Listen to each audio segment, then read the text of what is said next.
Ok. Então, gente, bom dia a todos. É um prazer enorme estar aqui com vocês.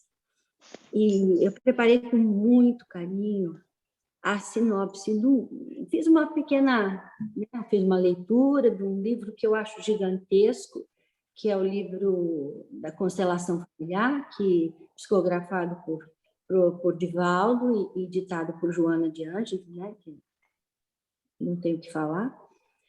E é um livro assim que eu considero como um livro de cabeceira, um compêndio, porque ele é muito grandioso, especialmente para quem está formando uma família, um núcleo familiar, para aquele que já tem, entendeu? Eu super indico a leitura desse livro. Então, eu vou fazer um relato bem sucinto, porque ele daria um workshop de uns 2 dias para discutir, de tão grandioso que é. E eu vou falar da constelação familiar. É esse livro aqui, é o livro de Joana, tá? E eu vou falar da constelação sob a ótica da Joana, e convidei a Sheila, a doutora Sheila, que é médica, formada em medicina pela Universidade Estadual do Rio de Janeiro. Ela é médica como primeira formação em saúde pública, segunda formação em homeopatia, ela atua no SUS e ela tem formação em várias modalidades de terapia, sendo uma delas a da constelação familiar. A Sheila, ela cresceu em lar espírita e tem toda a sua formação religiosa na doutrina, e não acaso o nome da Sheila é Sheila, exatamente escrito como a irmã Sheila, né? Grafado como a irmã Sheila. Então, a Sheila vai falar um pouquinho da terapia da constelação familiar, seus links, enfim, as suas afinidades com a nossa doutrina. Então, eu vou começar falando do ponto de vista espírita, que é a abordagem da Joana, né? Então, para que a gente possa entender todo o raciocínio, eu vou definir o que é uma constelação, né? Então, ela fez uma analogia da constelação do ponto de vista astronômico, né, com a constelação familiar. Mas a constelação é um conjunto de estrelas visíveis que ocupam a mesma posição no céu, uma mesma região. E em cada região dessas há um conjunto de astros ou corpos celestes, que compõem a constelação. Então, nós temos a constelação do Cruzeiro do Sul, de Andrômeda, de Cão Menor, de Pégasus, e assim vai. Tá? Então, essa constelação, do ponto de vista astronômico, né? Visto isso, Joana, ela define muito bem o que é família. O que é a família? Família, ela entende como base fundamental sobre a qual se ergue o imenso edifício da sociedade. Mas eu busquei no dicionário uma outra definição também, que é uma definição que dá uma base para a gente entender o que é a terapia da constelação. No dicionário online de português, ele diz que a família é um grupo de pessoas que compartilham os mesmos antepassados. Tá? Então, a Joana faz essa analogia, né, entre a constelação do ponto de vista astronômico e a constelação do ponto de vista espírita, né, como é formada. Em que ela diz, os astros menores, eles giram pela força dos maiores. Os pais são as estrelas de primeira grandeza, cuja força gravitacional impõe seus filhos. na condição de planetas à sua volta, sob a atuação do amor, da afetividade. Só que nos astros há uma perfeita harmonia em face às leis cósmicas, que mantêm os astros em equilíbrio. Já na família, em razão de sentimentos, de individualidades, das experiências transatas do passado, o fenômeno é um pouco diferente. E o equilíbrio, ele oscila conforme o desenvolvimento moral do grupo, ou de cada membro que interfere no grupo, né?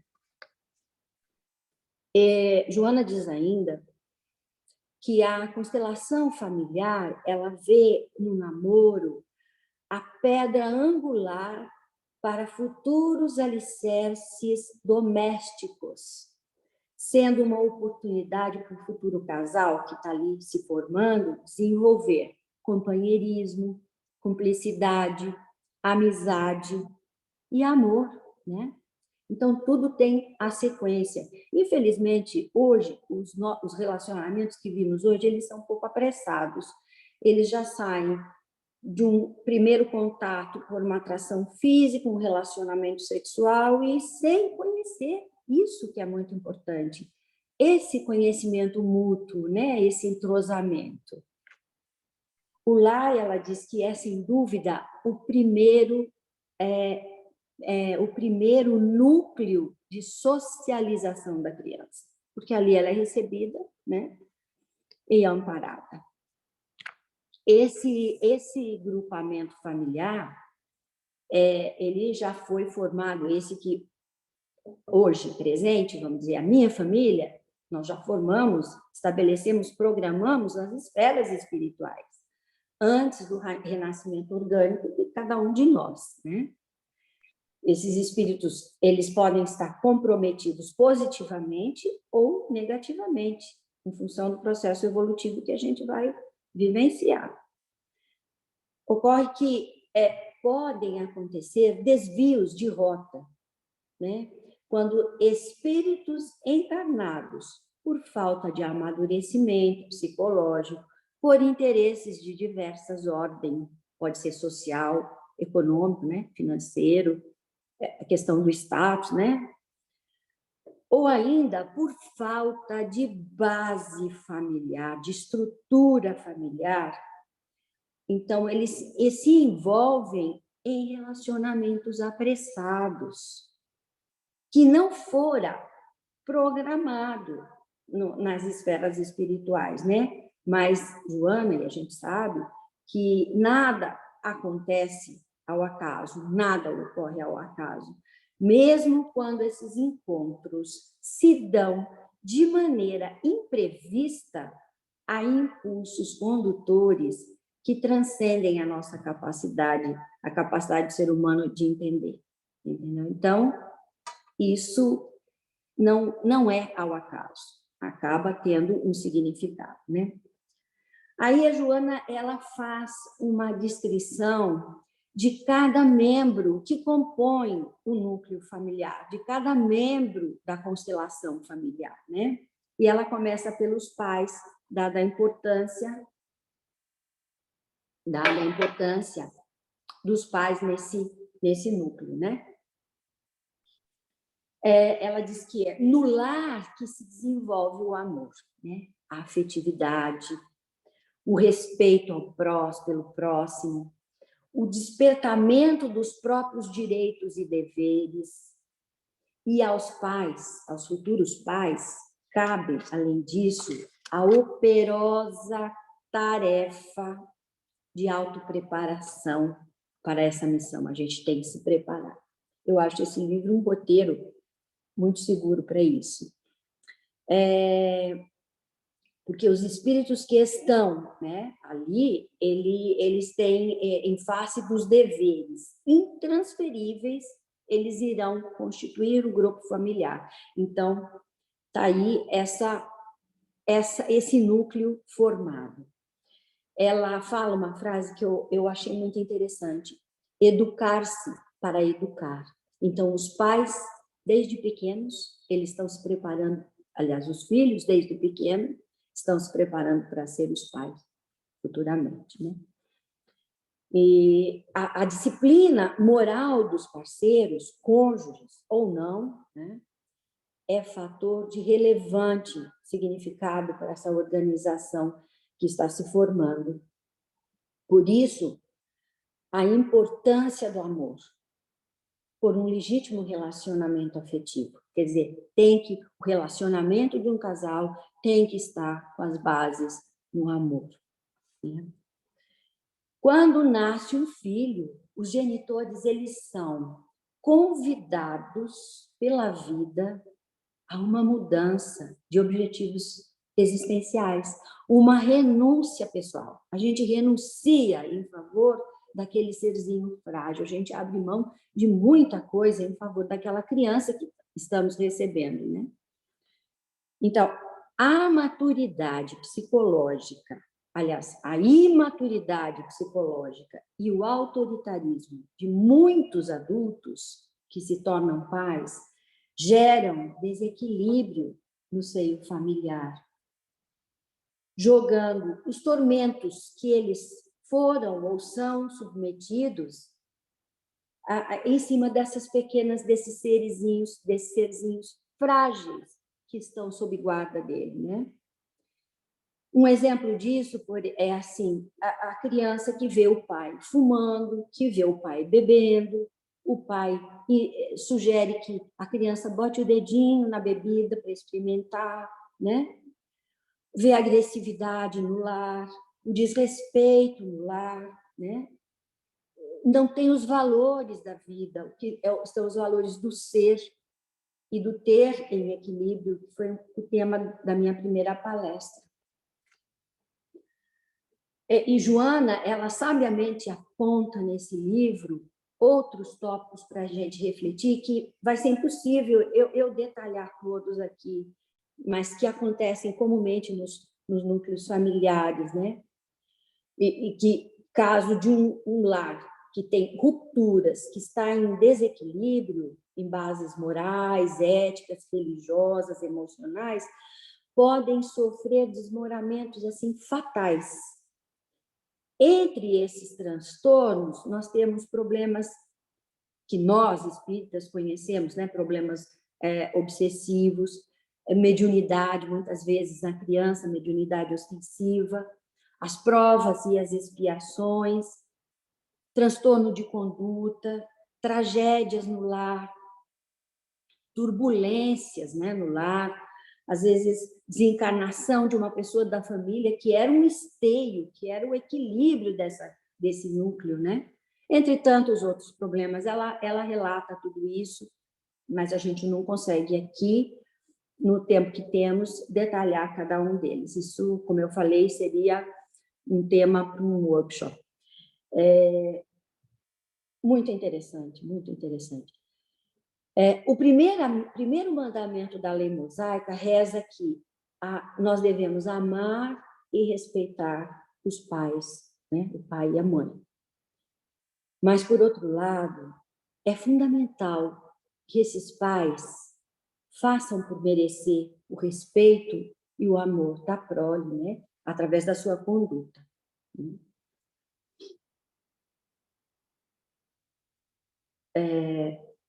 Dentro desse núcleo, nós temos agora, vou falar um pouquinho dos filhos, né?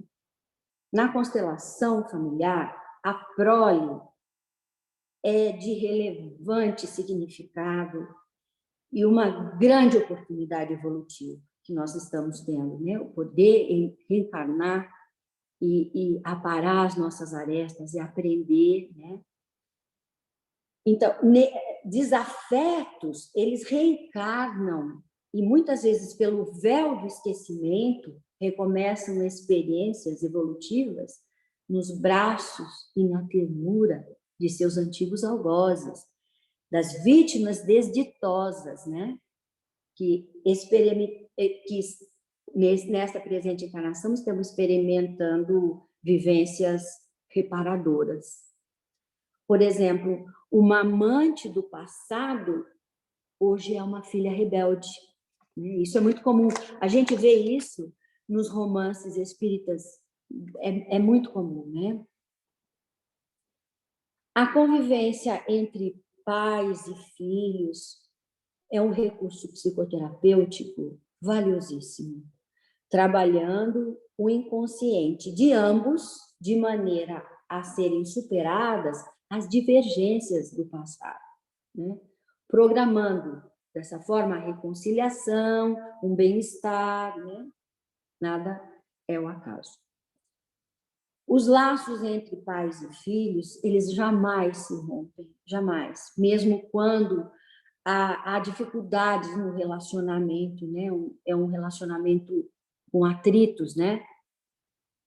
Diferentemente, por exemplo, de um casal, quando há a separação, há rompimento, porque não tem esse vínculo, né? Muitos casais, eles terminam em brigas, assim, numéricas, né?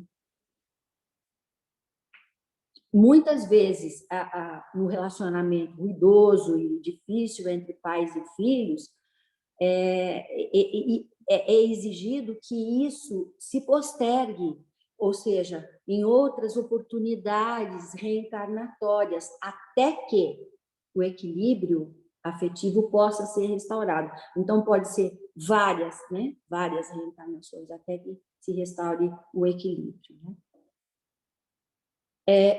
É como eu disse, ser filho é uma oportunidade muito grande, é um aprendizado para ser pai.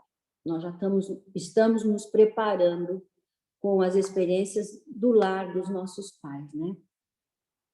Agora, eu vou falar um pouquinho dos irmãos, que outro grupo, outro membro que compõe esse núcleo familiar. Então, uma família, quando reúne filhos que se entendem e se amam, nós podemos dizer que isso é uma bênção, né? É uma bênção, por merecimento ou não. Esses são verdadeiros comprometimentos positivos, porque tem os negativos também. Por outro lado, as reencarnações difíceis no mesmo grupo, entre irmãos consanguíneos, né? Entre os irmãos, favorecem ao aprimoramento espiritual, né? De ambos. Aí, nesse caso, entra a vigilância dos pais, né? O cuidado dos pais, porque é indispensável esse cuidado para a harmonia e compreensão entre eles. Então, um diálogo, uma convivência, proporcionar uma convivência saudável, sem agressividades, e observar as atitudes de cada um deles e trabalhar com paciência, com ternura e com bastante diálogo, sem julgar nunca. O julgamento nunca é saudável, né? Joana diz, e eu gostei muito, e até vou reproduzir a fala dela, ela diz que irmãos são considerados um experimento para a modelagem da sociedade harmônica, que se inicia no ambiente doméstico, na constelação familiar e se arrasta aos demais relacionamentos na sociedade. Então, veja a importância de um lar equilibrado, de uma família, os reflexos na sociedade. Então, nós temos que cuidar disso. Agora, tem uma figura muito importante nesse grupo familiar, que são os avós. Nós que somos avós podemos dizer, né? Dizem que ser avó e o avô é ser mãe e pai 2 vezes, né? Eles são tão importantes nesse grupo, gente, tão importante no grupo familiar, pois a eles cabe a tarefa de amar incondicionalmente os netos, mas com cuidado, assegurando estabelecer os limites que são necessários, né, para não nos tornar mimados e egoístas. Olha a importância dos pais, que bonito que é isso aí, de ter essa percepção de cuidar, de amar, de dar carinho, mas também cuidar para não estragar, para não mimar, né? Eles habitando ou não no núcleo familiar, muitas vezes existem, né, os avós que moram, né, no mesmo espaço físico, a conduta deve ser sempre afável deles, né, sem interferir nunca na conduta dos pais educadores. No momento que os pais estão ensinando os filhos, corrigindo as falhas e assim por diante. A sua experiência de avós, a experiência de avô é muito valiosa. E são bênçãos que nunca se devem transformar em focos de dissensão, de desunião e de malquerença, né? De brigas, né? Não, jamais. Aí ele fala, a Joana fala dos tios, né? Aí eu pergunto aqui, quem nunca teve um tio que marcou, tios queridos, né? Que marcaram, que cuidaram da gente, que a gente ia para casa, que ia dormir na casa desse tio, porque os pais viajaram. No meu caso, às vezes meus pais viajavam, eu ia para casa de uma tia muito querida, que me acolhia, assim, que tenho lembranças deliciosas, muito gostosas disso. Tenho também lembranças de uma outra tia que fez parte de nossas vidas e, além de fazer parte da minha vida, dos meus filhos também, que era tia-avó. E que a gente sempre lembra dela em todas as reuniões, né? Então, aos tios cabe, no mais das vezes, o papel de verdadeiro genitor, quando do falecimento, quando do abandono, né, da negligência dos pais, no sentido de amparar a família que ficou órfã, né? Não só financeiramente, mas, sobretudo, na orientação ético-moral, emocional e religiosa. Veja a importância desse papel também, desse membro no grupo, né? Aí ela fala dos outros parentes, né, que são cunhados, né? Ela diz que a parentela consanguínea é ensejo de um relacionamento edificante. E aí entra os primos, os tios, os cunhados, né? Que vieram casar com os irmãos dos pais, né? São os cunhados, né? Os cunhados dos nossos pais. Os primos, normalmente, são o nosso primeiro grupo, que a gente primeiro socializa, que a gente brinca, quando a gente começa a crescer. Os primos são os nossos primeiros amigos, essa é a verdade, né? E, aliás, é muito gostoso, né? Muito gostoso lembrar e ter os primos como os primeiros amigos. E depois, claro, vai entrar na escola e aí vai formando novos grupos. Uma família em harmonia e equilíbrio, uma família que, em harmonia e equilíbrio,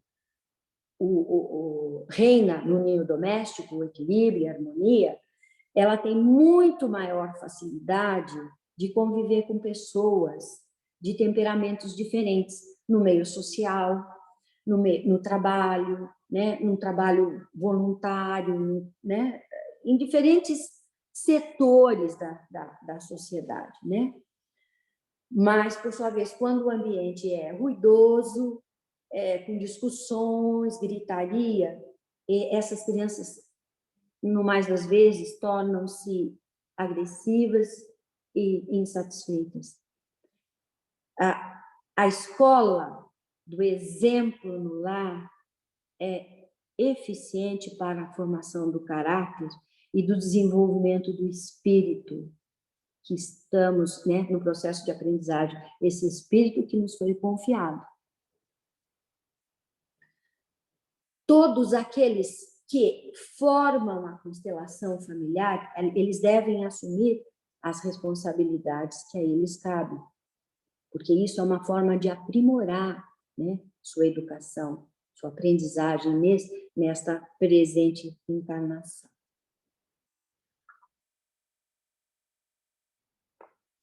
A Joana cita também, eu achei interessante, o papel dos vizinhos, né?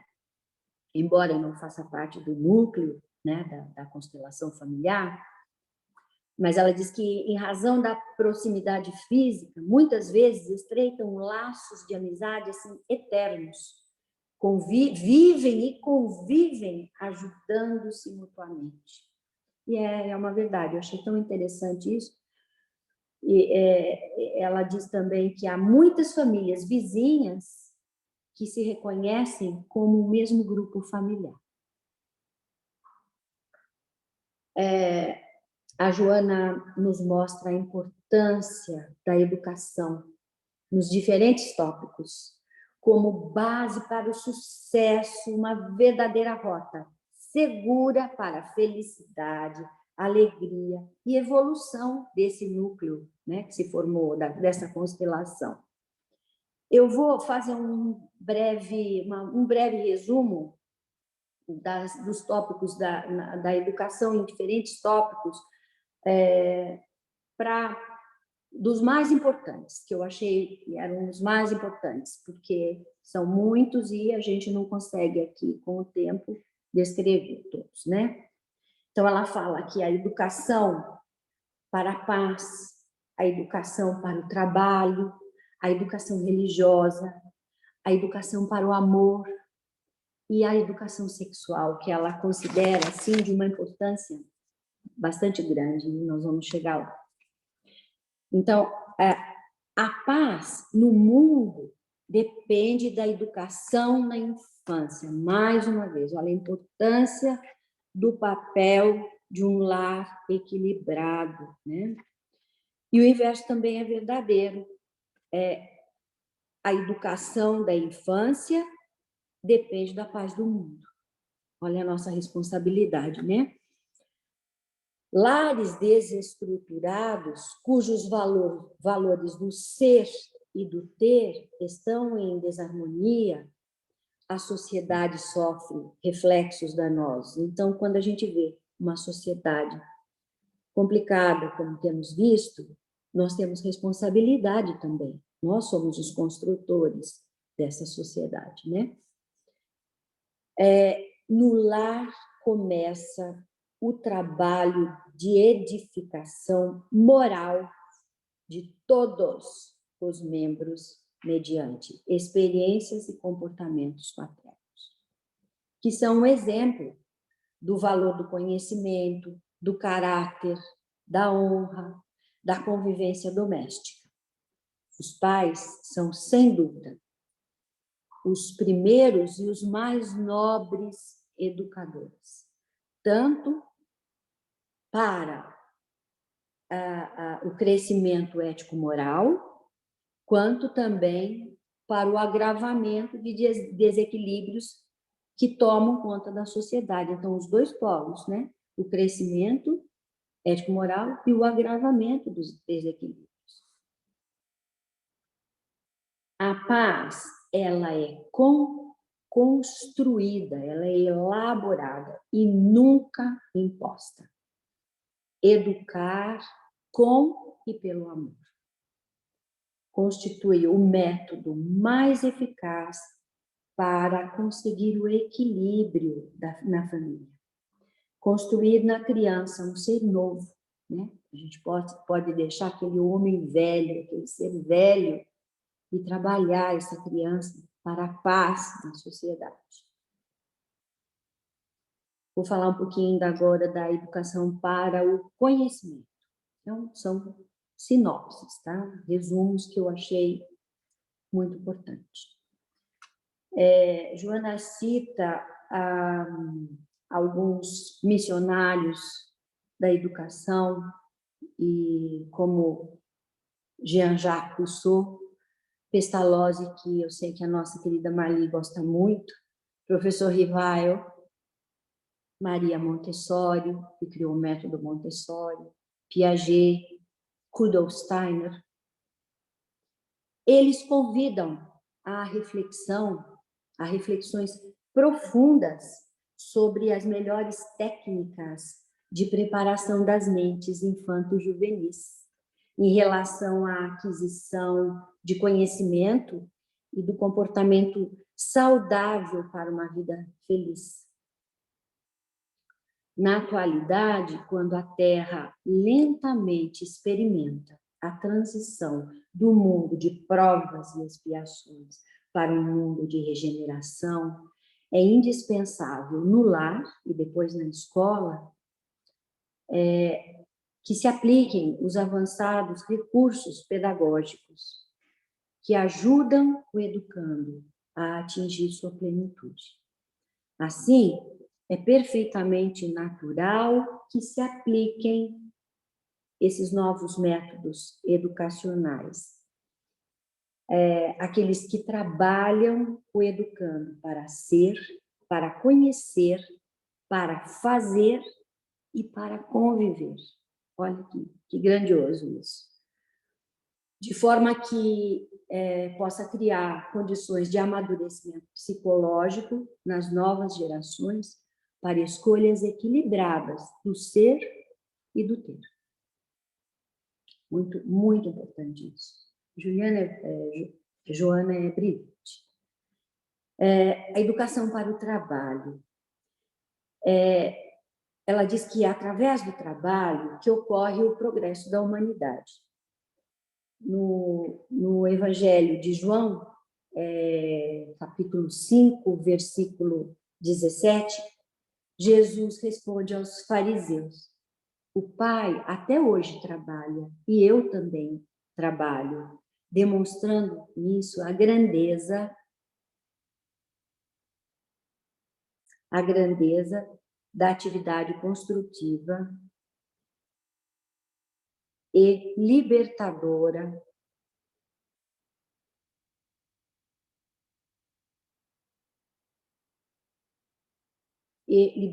Gente, eu não sei se aconteceu algum problema aqui.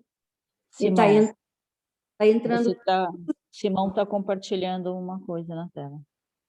Então, mas sumiu o meu aqui, estou vendo só. Posso seguir, Thelma?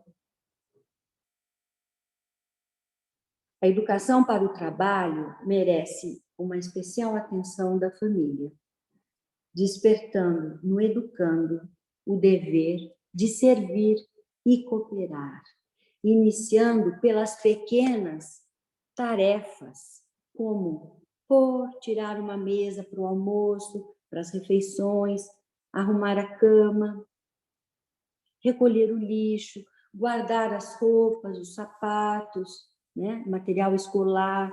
São pequenas coisas que, de acordo com o desenvolvimento físico e mental, eles podem fazer.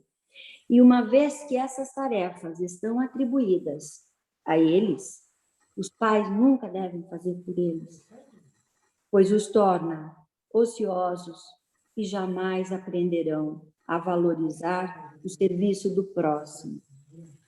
Mesmo nos lares abastados, que têm serviçais, que têm empregados para isso, os pais devem incentivar a cooperação recíproca. É fundamental. Essa conduta gera disciplina no aprendiz, uma vez que adapta-se à responsabilidade. Muito importante isso. E Joana, ela continua nos relatando que a constelação familiar é uma colmeia, onde todos os membros devem participar dos deveres gerais. Assim não há sobrecarga para ninguém. O trabalho produz um nexo entre o indivíduo e o progresso sociocultural, ensejando mudanças de hábitos, libertando de vícios, crescimento interior e despertamento para vários ideais adormecidos. Realmente o trabalho é libertador, né? Porque quando está envolvido com o trabalho, não tem tempo de se preocupar com coisas desnecessárias, com coisas fúteis.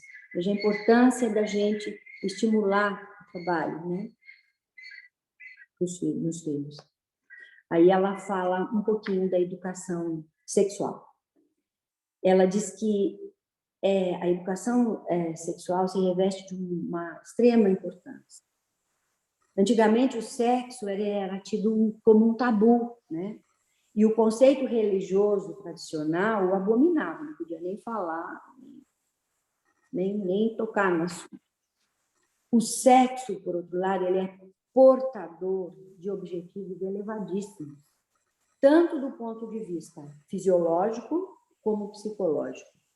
Pois, além da finalidade procriativa, a que se destina, ele proporciona a permuta de hormônios emocionais, contribuindo para a alegria de viver e a harmonia psicológica dos seres humanos.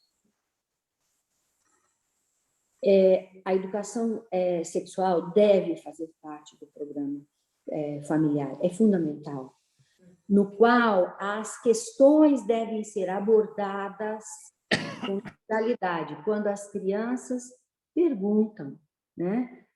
Quando chega aos pais esses questionamentos, né? Então, com naturalidade, no dia a dia, sem nem precipitando e tampouco atrasando. Então, sem precipitação e sem atraso. O que a criança não aprende no lar, seguramente ela aprenderá deformado em outros lugares, onde não existe dignidade e nem interesse pela saúde moral e emocional daquele serzinho. A libertação sexual que a gente viu acontecer nos anos 60, que vem até hoje, essa libertação é tão disseminada, né, e tornou-se, do ponto de vista da Joana, né, um instrumento de comércio, de perversão, de permissividade, e, em geral, ela gera desequilíbrios. As crianças e adolescentes cujos pais não orientam e não amparam com relação à sexualidade, da forma que ela é consumida, ela chega muito de maneira vulgar para as crianças, sem controle, sem escrúpulos, sem censura paternal, né? E em pouco tempo ela pode se tornar um problema muito sério, né? Um problema emocional, psicológico, enfim, que vai se arrastar isso para aquela encarnação e sofrer e causar reflexos na sociedade, né? Então, gente, a constelação familiar é o núcleo mais adequado para a orientação sexual, pois é aqui que existe amor, né, carinho, para tratar de um assunto tão frágil e, ao mesmo tempo, tão importante. Aí nós vamos falar um pouquinho da educação religiosa. Joana diz que, como elemento fundamental na educação, a orientação religiosa à família, ela torna-se indispensável, promovendo resultados benéficos nesse grupo familiar. Essa orientação cabe aos pais, né? Desde cedo. Eles deverão falar da presença de Deus, de Jesus, seus ensinamentos, né? Independente do credo religioso que ele siga, que ele seja filiado, né? E o hábito da oração deve ser ensinado e incentivado,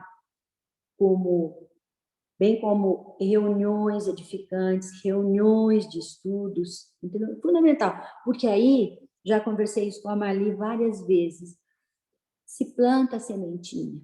Pode ser que agora a gente não veja isso, mas no futuro isso vai florescer, vai germinar, não é? Então, quando um lar tem alicerces religiosos equilibrados, sua estrutura suporta tormentas e agressões. Muito importante. E aí, eu já vou pegar essa deixa aí e vou entrar com o que a Joana fala do culto do Evangelho no lar, da importância, né? Como metodologia de educação na família. Ela diz que o culto do evangelho no lar, ele mostra-se bastante eficiente para o equilíbrio de todos os membros do clã, da família. Jesus era um educador por excelência. Ele iniciou este método do culto do evangelho no lar há 2000 anos atrás, né? 2000 anos, não atrás. Na residência de Simão Pedro, nas praias, nas praças, em locais que ele se hospedava, né? Em reuniões com os amigos, e ele sempre falava do reino dos céus, do reino de Deus. Sempre falava do Pai. No lar, olha a importância disso. No lar não existem temas inabordáveis que o amor não possa discutir e esclarecer dentro do nível de entendimento das pequeninas estrelas em expansão, que são os filhos. Aí, então, nós temos a educação para e pelo amor. A visão moderna de família é de uma constelação cintilante, em que o amor é a fonte geradora de energia que sustenta todos os membros em torno do núcleo, que são os pais. Como responsável, que tem os pais como responsáveis, né? Pela manutenção, pela condução e pelo desenvolvimento e equilíbrio saudável desse grupo que ele é responsável. Né? Na questão 775 do Livro dos Espíritos, Kardec faz a pergunta: qual seria para a sociedade o resultado do relaxamento dos laços de família? E a resposta do Espírito Verdade: uma recrudescência do egoísmo, ou seja, um aumento do egoísmo. Então, gente, a família jamais desaparecerá como na condição de instituição superada, jamais. Porque a criança, ela depende dos braços, da ternura, dos cuidados, do devotamento dos pais, trabalhando as emoções, né? Para o amadurecimento e para um bom relacionamento também do casal, a importância disso, né? Nós hoje vivemos uma sociedade bastante dinâmica, onde as mudanças continuarão ocorrendo conforme as conquistas de cada época, sem que a família perca seus alicerces de segurança, quais sejam fidelidade ao grupo, amparo recíproco, proteção, esta decorrente do amor. Família, gente, será, foi, e sempre será o nosso porto seguro. Né? Quando a gente tem algum problema, a gente busca a família. E graças a Deus que nós temos. Né? O problema que eu acho é que é quando a pessoa, aquele filho que está passando por alguns problemas, algumas turbulências, vai buscar a família, mas encontra um lar desestruturado e não encontra um amparo. Esse é um assunto complicado, né? A constelação familiar é uma experiência transitória no processo do evolutivo do indivíduo, né? Então, ela é temporária no grupo atual que a gente vive. No nosso grupo, na nossa família, ela é temporária. Mas concluída essa etapa, essa família vivenciou isso, desencarnou, tal, enfim, cada um tomou seu rumo, ela tende-se a tornar perene na memória dos membros, naquele arcabouço do espírito que formou várias reencarnações, foram formadas, muito aprendizado, né? Então, ela tende-se a tornar esse grupo de hoje transitório, amanhã perene, porque ficam impressos na nossa trajetória evolutiva, né? Cada espírito é responsável pelo próprio destino, mas aos pais cabe sim oferecer meios para a iluminação desse espírito. Mas muitas vezes as pessoas não alcançam o patamar, esses espíritos reencarnados não alcançam o patamar que foi programado nas esferas espirituais. Isso não pode ser considerado um fracasso dos pais. Muitas vezes, especialmente pais dedicados, né? Porque cada espírito ele possui a sua própria visão de autorrealização e também o livre-arbítrio. Então, aí isso é uma coisa que foge ao controle, especialmente de uma família, de um lar equilibrado, que dá toda a estrutura, mas, de repente, temos problemas, temos alguns desvios aí, né? A Joana diz que o êxito de uma constelação familiar, ele pode ser medido pelos resultados de união, de amizade e pela educação que os filhos absorveram dos pais, né? E colocaram em prática, porque não adianta só a teoria se não coloca em prática. E também pelos vínculos que se estreitou, que se, né, fortaleceu, mesmo quando cada membro avança no rumo de seu próprio destino, né? Cada um toma seu rumo. Então, mas isso é perene, isso fica, né? E eu vou concluir falando uma frase de Joana que eu achei belíssima, né? Me permitam, então, reproduzir para vocês aqui.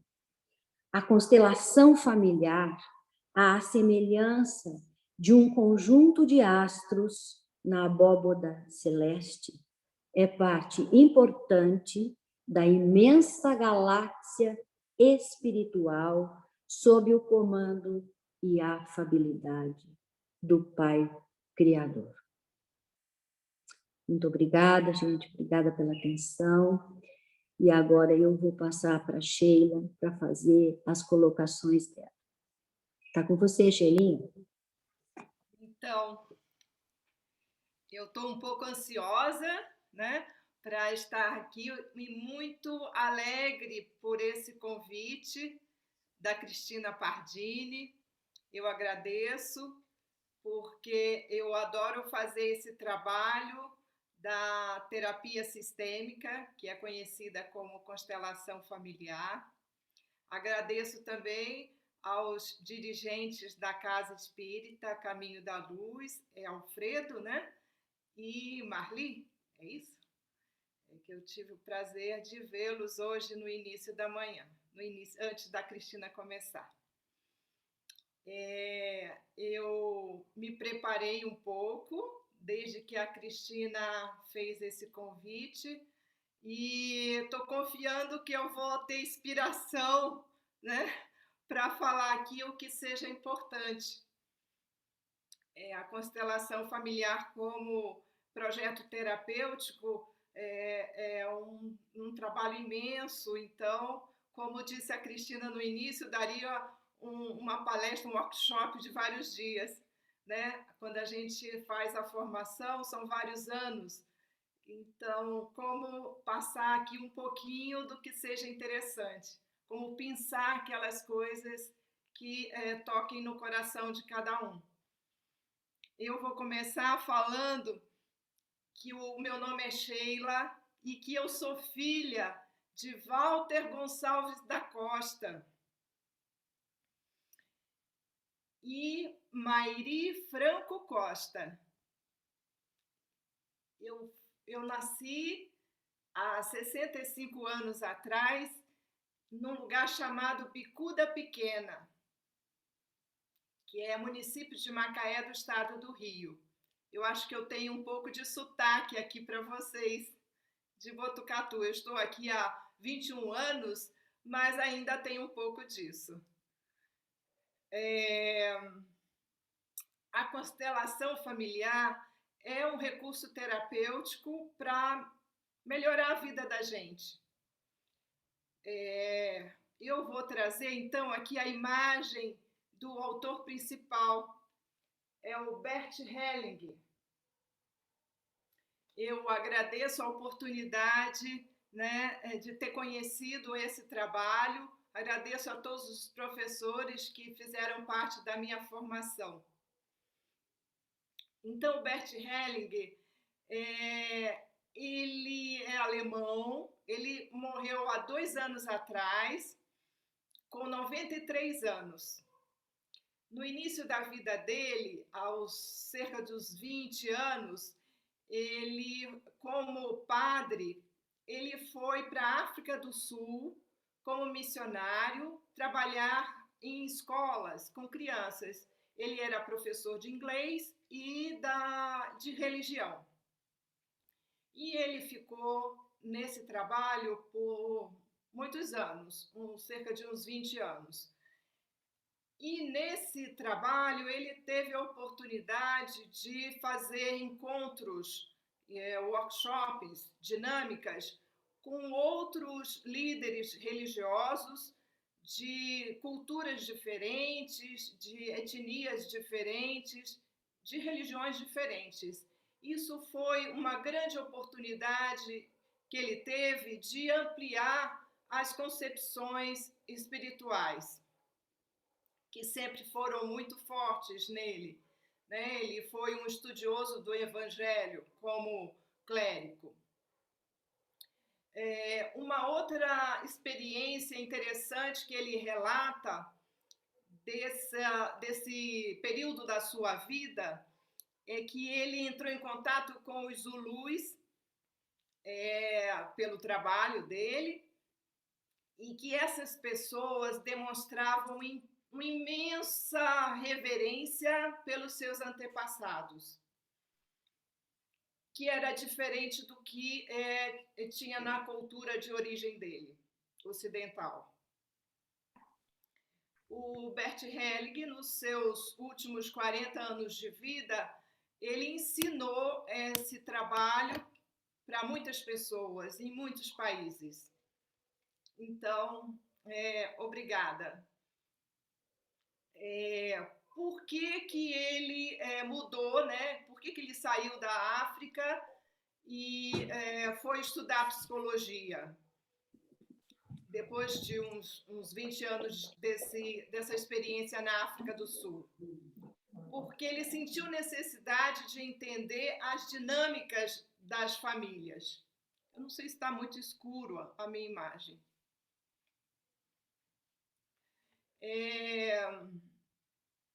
Ele observou acontecimentos repetidos, principalmente acontecimentos trágicos, né? Coisas que tinham acontecido lá atrás nos antepassados voltavam a acontecer nos seus descendentes, mesmo que esses descendentes não tivessem notícia do que aconteceu antes. E ele ficou com isso, né? Por que acontece isso? Como que a gente pode tratar isso? Como que a gente pode transformar essas memórias que ficam nas famílias? E ele foi estudar psicologia, ele estudou todas as referências teóricas, psicanálise, teoria do transacional, grito primal, Gestalt, enfim, várias correntes que ele teve acesso. Ele foi para os Estados Unidos, ele foi para outros países estudar, ver com outros profissionais o que faziam, e até que ele foi percebendo uma possibilidade de trabalho e uma coisa muito interessante que ele foi construindo, que é a constelação familiar. Esse nome é um nome traduzido para nós, mas em alemão tem mais a ver com arranjo, com estrutura, com padrão. A Cristina falou em constelação como um padrão, um formato de estrelas, né? Então é exatamente isso. E quando se traduziu, se colocou constelação, e às vezes é confundido com astrologia, né? Às vezes a constelação é mesmo uma terapia, o que é isso? Né? Um dos meus filhos diz: mãe, esse nome não é adequado. Enfim, pegou esse nome e se conhece dessa forma. Quando a Cristina traz hoje a constelação sobre a ótica do Espiritismo, eu achei bem bonito e tem bastante a ver. Com esse convite da Cristina, eu fui buscar na internet pessoas que já tinham falado sobre constelação familiar e as correlações com o Espiritismo. E encontrei um vídeo do Rossandro, que é um psicólogo espírita, junto com outros 2 profissionais espíritas também, que é a Daniela Migliari e Andrei Moreira. Eu não sei se vocês conhecem, mas eles transmitem live todo domingo pela TV7. São profissionais muito comprometidos com a evolução espiritual também. Então, esse Rossandro, ele fala assim, a constelação familiar, a terapia de constelação familiar, é uma terapia de reconciliação. Eu gostei muito dessa definição, desse jeito dele falar. E porque a ideia é desobstruir os canais de força do indivíduo e dos seus vínculos familiares. É limpar isso. Então, é reconciliação, sim. E o interessante é que o efeito é em cascata. Uma pessoa se trata e os benefícios não são só para ela, é para todo o seu grupo familiar. Isso é muito interessante, né?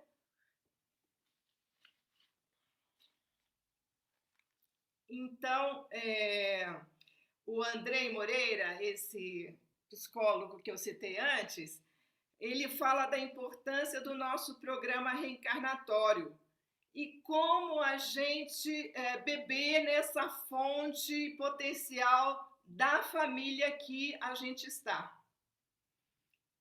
Em geral, a gente pode não valorizar isso, né? Porque essa família é a certíssima para nós, essa que nós nascemos.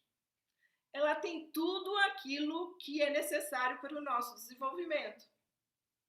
Sejam coisas boas, sejam coisas difíceis, né? Na constelação, a gente fala muito em tomar essa força.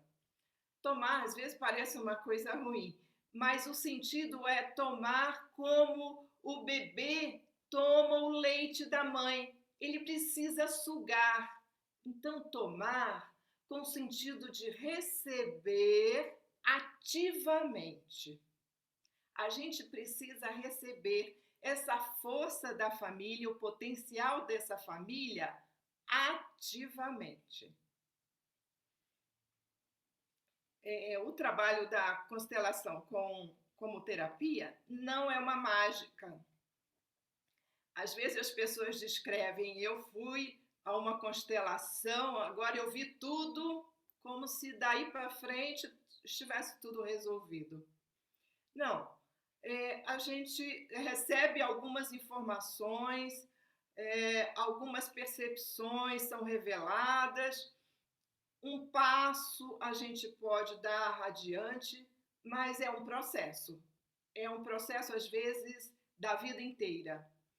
E eu ouvi que o Bert Helling, um ano antes de falecer, ele pediu a um profissional que trabalhasse com ele o vínculo dele com a mãe dele.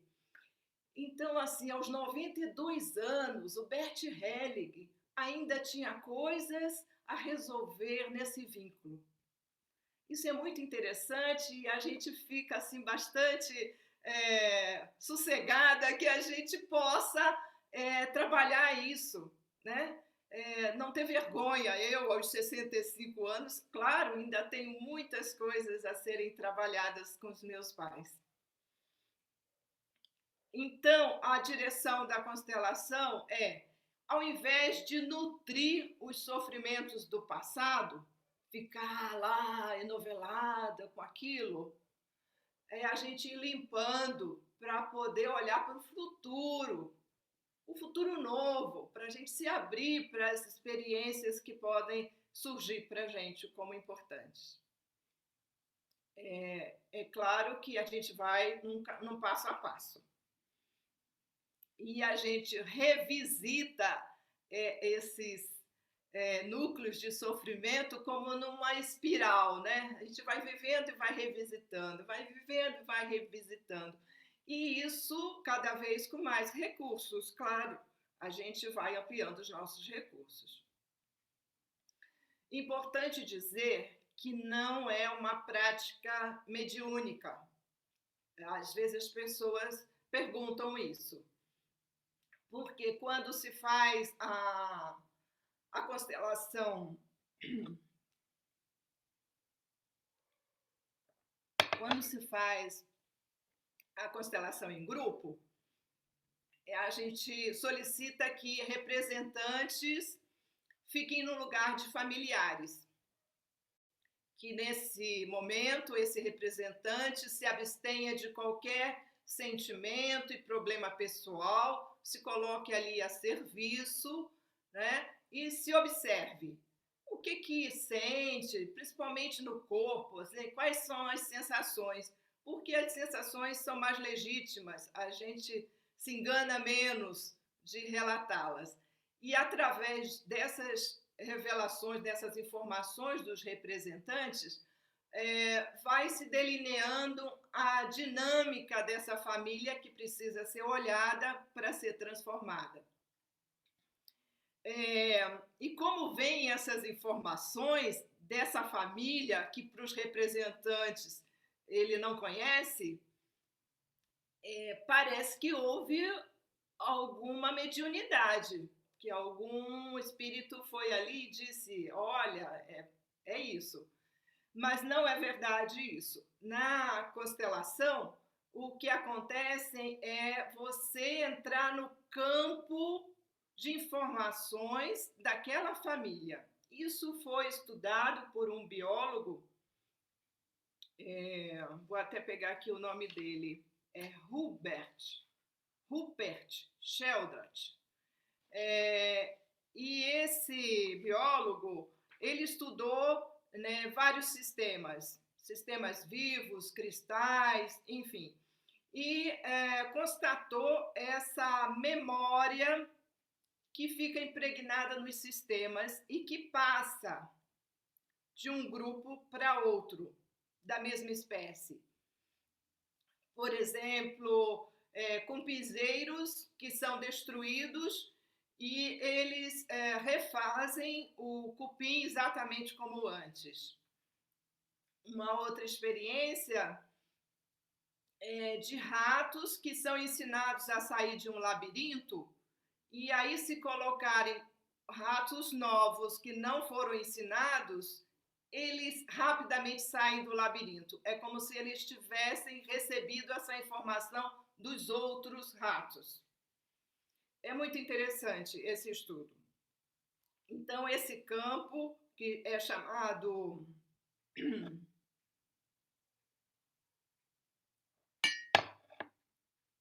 campo morfogenético, ele armazena essas informações.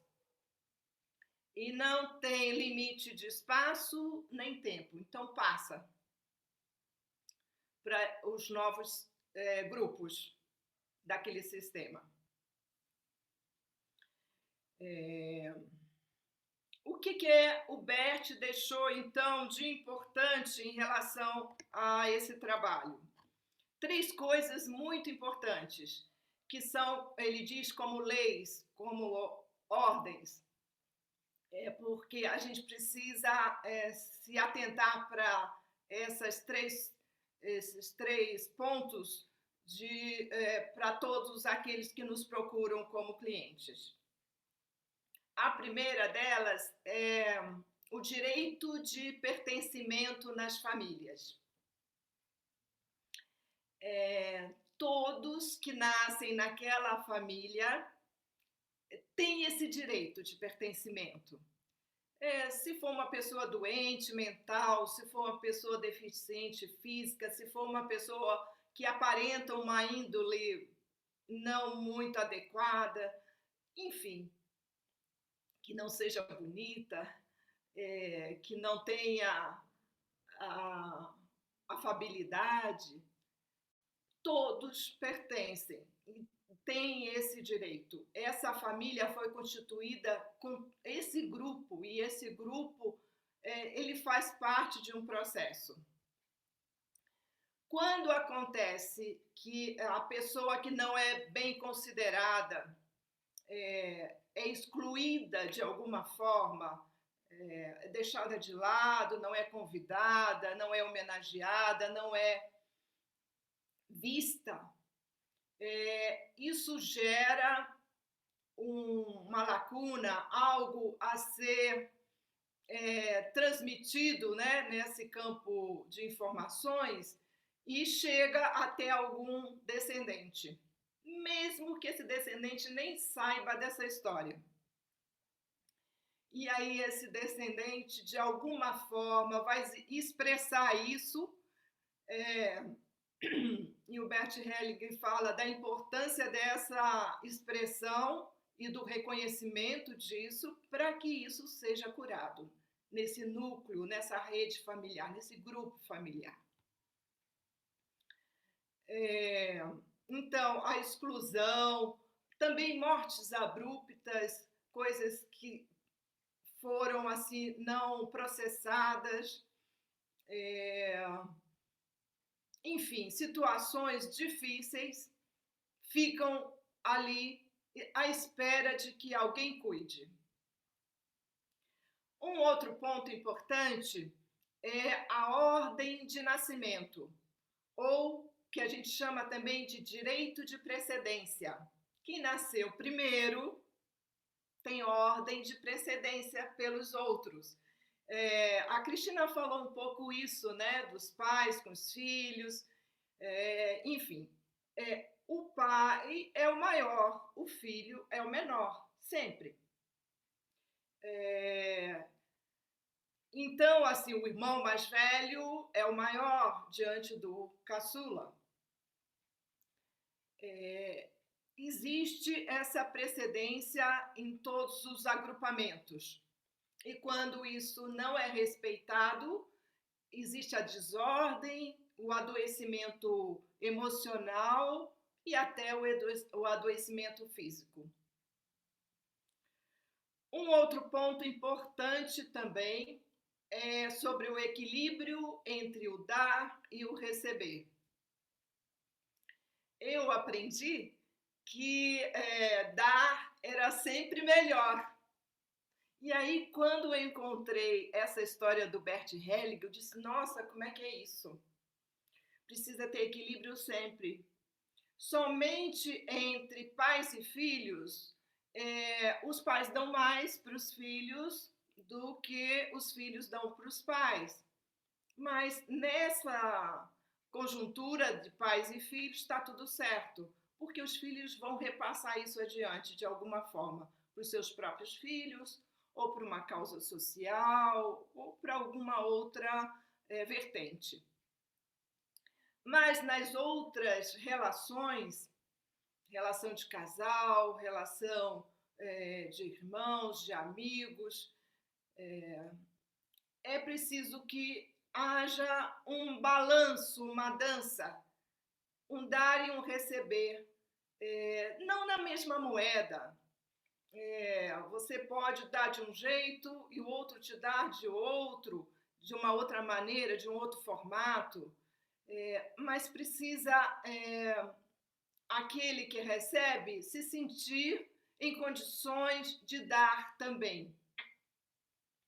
Porque quando uma pessoa só recebe, ela vai ficando em dívida. E ficar em dívida é uma posição muito incômoda. Vai pesando aquilo. Em vez dessa pessoa se aproximar do doador, ela se afasta. E pode até realmente gerar uma raiva, uma desordem no sistema. Então, cuidar muito das nossas relações e do balanço que existe entre o dar e o receber. É claro que tem alguns momentos nas famílias que uns estão melhores que outros. Uns estão doentes, então precisam de mais cuidado, uns estão sem trabalho, precisam de manutenção financeira do outro, mas daqui a pouco essa situação muda e, enfim, há um balanço. O que é doentio, o que causa desordem, é quando é isso estagnado. É sempre um que dá, ou sempre aquele que recebe. Quando a pessoa fica nessa posição só de receber, ele se desvitaliza, porque o olhar que ele recebe do outro é que ele não tem nada. E isso não é um bom olhar.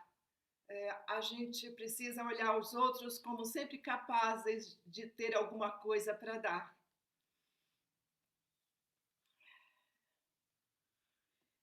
Então, nesses 3 pontos, uma das coisas que fica muito evidente é que cada um de nós tem um lugar certo nessa constelação, nesse agrupamento familiar. E às vezes também a gente pode passar isso para o grupo de trabalho, grupo de amizade. Também temos um lugar certo no nosso trabalho. Se eu sou chefe, se eu sou subordinada, se eu cheguei nesse trabalho agora, se eu cheguei há muito tempo, enfim, cada um tem um lugar. E quando a gente ocupa o nosso lugar, ele é leve, ele flui. Quando a gente imagina estar no lugar do outro porque a gente quer ajudar ou por qualquer outro motivo, fica pesado, não ajuda nem o outro, nem a nós mesmos. Então, nos ocuparmos de questões e de lugar que não é nosso, não é uma boa estratégia. E às vezes a gente faz isso por amor, mas é um amor um tanto cego. A gente precisa tirar essas vendas dos olhos para enxergar melhor.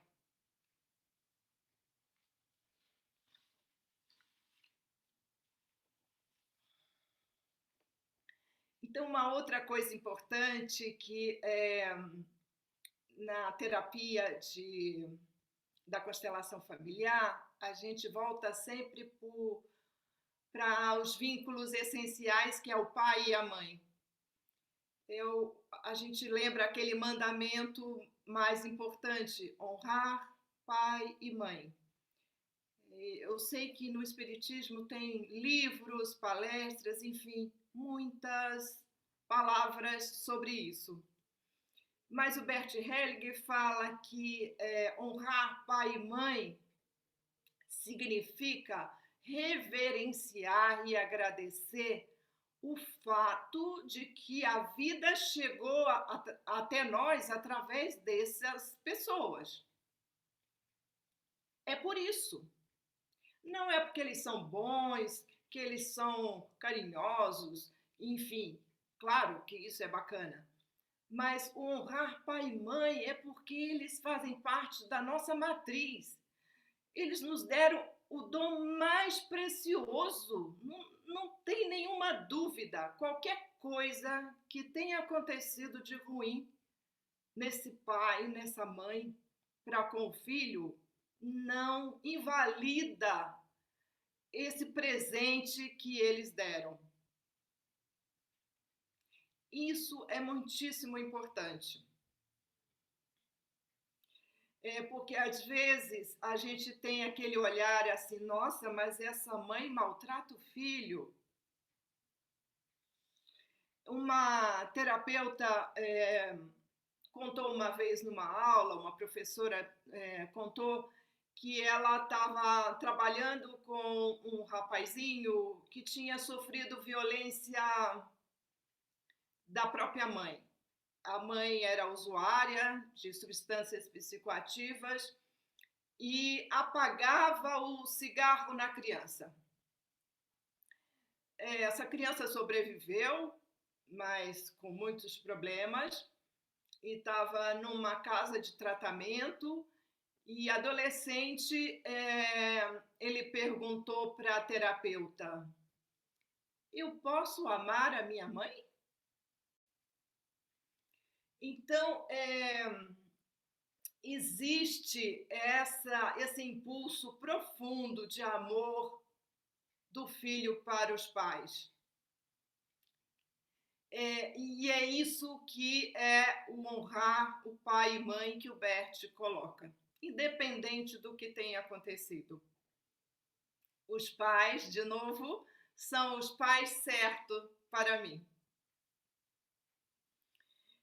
As experiências difíceis são necessárias para sedimentar a nossa força, para ver que a gente consegue, mesmo que tenha tido ausência afetiva. Então,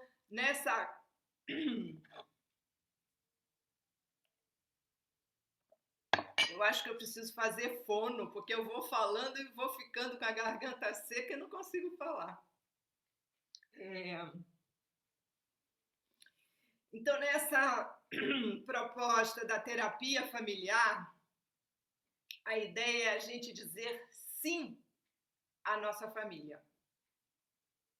Porque quando a gente diz sim a tudo que a gente recebeu deles, a gente consegue ir adiante. Isso é a grande proposta, é a grande meta, né? Ir adiante. E não ficar olhando para trás, para esses sofrimentos que foram vividos anteriormente e que chegaram a nós, de alguma forma. Uma outra ideia da terapia da constelação é que a gente não deve pedir perdão, porque pedir perdão significa que você está pedindo ainda alguma coisa para o outro. Então, que a gente deva dizer, sinto muito. Porque sinto muito, está aqui comigo, eu que sinto. Eu não estou pedindo que você sinta mais nada, faça mais nada. Então, nessa terapia, a gente fala isso. E que também a gente não deva pensar, eu vou desculpar os meus pais. Isso é pura arrogância, né? Porque a gente nem sabe o que fez que eles tiveram tal atitude. Então, no nosso coração, a gente pode dizer: eu não sei a razão de vocês, meus pais, terem agido desse modo, mas sei que houve alguma razão. E da minha parte, eu respeito tudo o que aconteceu. Respeito, então, nesse momento, significa eu deixo com vocês. Eu não me intrometo, eu não julgo, eu não avalio. Eu deixo, eu respeito tudo que aconteceu antes. Da minha parte, eu só agradeço. A outra coisa também, que às vezes a gente, como filho, fica querendo resolver as coisas dos pais. Não só dos pais, né? Mas aqui eu estou falando dos pais. Isso é pura ilusão. As questões são deles.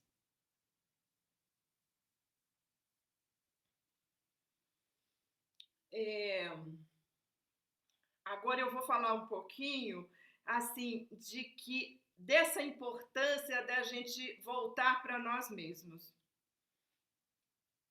Às vezes a gente se dedica a uma causa social, a um trabalho, achando que a gente está sendo bom, né? Ai, estou sendo ótimo.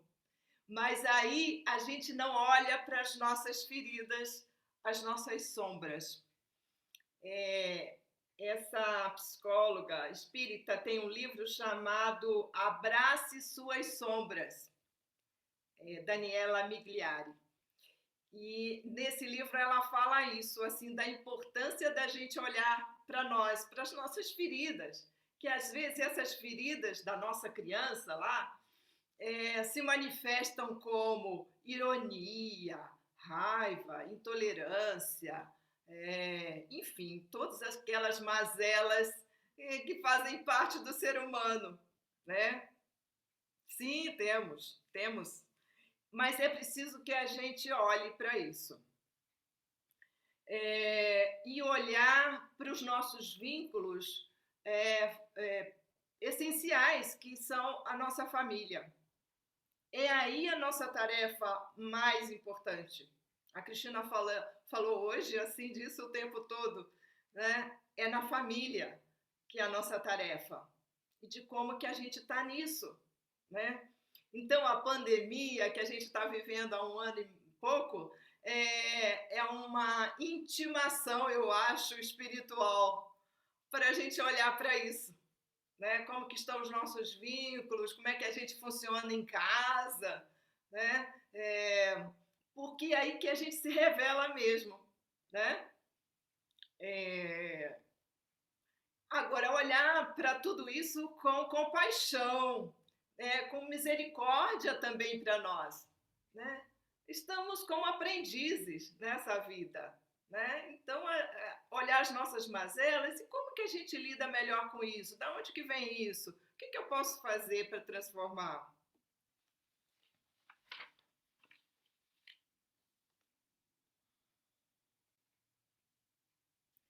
E dizer para nós mesmos, eu vou ter paciência comigo, eu estou aprendendo, daqui um pouquinho eu vou estar um pouco melhor. Nós somos os responsáveis, né, pelo nosso destino. Essa é a nossa tarefa principal. Bom, gente, eu acho que eu falei algumas coisas que eu achei importantes. E agora, para terminar, eu convido a vocês para entrarem na minha fala, que eu acho que é um jeito da gente entrar em contato de uma forma mais vivencial do que foi trazido hoje. Muito obrigada, meu pai. Muito obrigada, minha mãe. Eu tomo a vida que vocês me deram com imensa reverência e gratidão. E por amor a vocês, vou fazer valer a pena esse presente da vida, levando adiante com alegria e leveza o que recebi.